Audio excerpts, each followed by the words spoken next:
Finally starting to feel somewhat like a human. I had clinic. I feel a little more rested is what I mean by human. But I had clinic this morning, headed to the hospital to get some food. And then for our learning.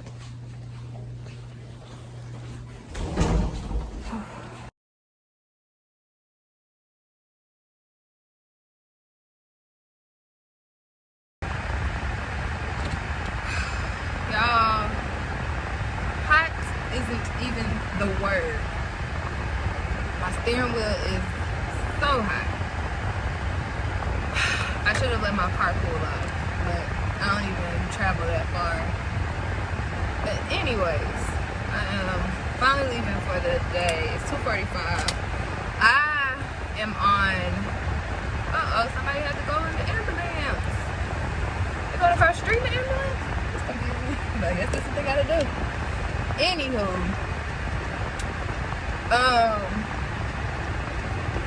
I had clinic this morning. I'm on this general surgery rotation.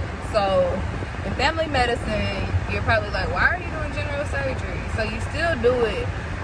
Basically, the purpose would be to understand and really learn the surgical indications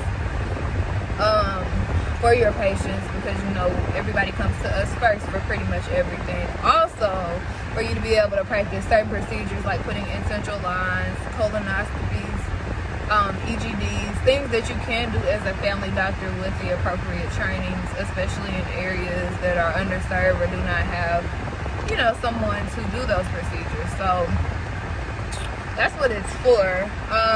But I have somewhat of a glitch in my schedule to where the surgeon I'm assigned to actually ended up not being available but one of the 4 weeks. So I'm not really working with him this week, and I am recovering from these last 2 blocks because they were very intense on my body physically. I slept 12 hours uninterrupted one night.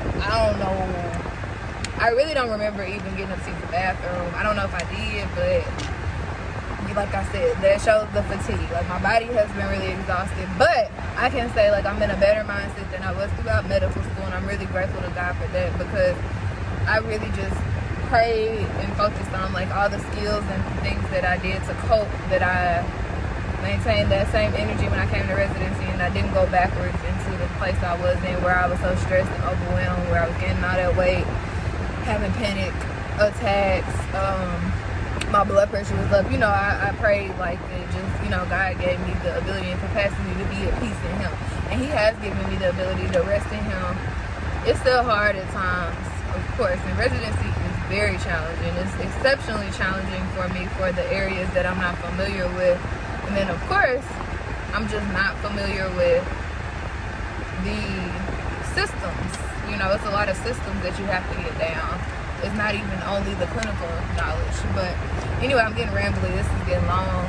But yeah, basically, I am somewhat getting a much-needed break from being on an intense six-day-a-week schedule, 14 hours pretty much every day. So I'm grateful for this. I am headed home for a bit, and I have an appointment later. Tomorrow I get to go volunteer, so that'll be cool. We're gonna do physical exams for the college students, so that'll be cool. And yeah, but everything is going well. Of course, there's glitches and things that'll try to catch you slipping throughout residency, but I think if you focus on staying at peace, focus on doing your best and not wasting your energy on the drama, not wasting your energy on if you make a mistake or you aren't perfect, and just continuing to press forward. Your energy is much more well spent, which is a commodity. Your improvement is just going to be so much better. You're going to improve a lot over time, and you also are going to learn so much more, because we learn best only at a certain level of stress. But anyways, definitely done talking and chatting. I think the police is behind me. It is the police. Yeah. I am about to turn in the neighborhood. I'm blessed to have this, short drive between the hospital and home. Hopefully I'll have new hair in my next video. We'll see. But I'll talk to y'all later. Don't forget the usual while I have time. Meet me in the comments, subscribe, share, and like this video. Talk to y'all later. Ooh, I'm a little warm. I know that the air is up. But we're gonna start with the moral of the story.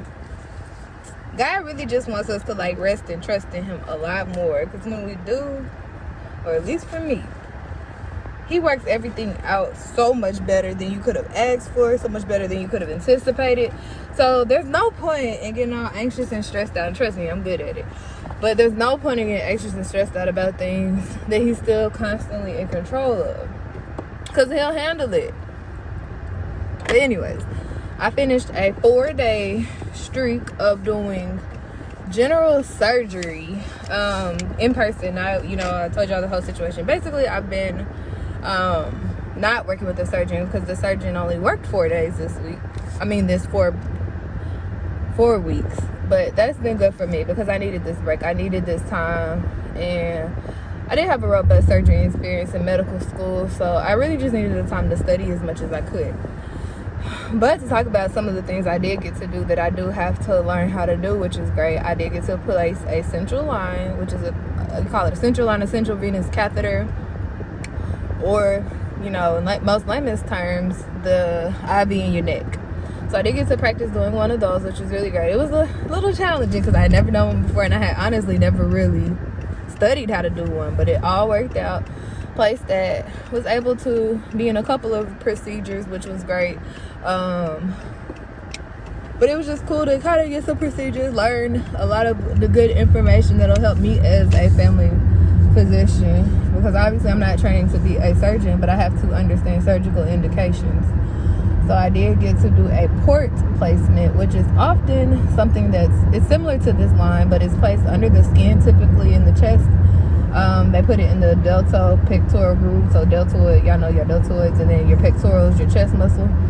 And we like to place it there. It's basically a device where it has a catheter or a tubing that feeds into a major vessel into your body, but it's just basically a little pushy thing that can just stick a needle in, inject the medicine.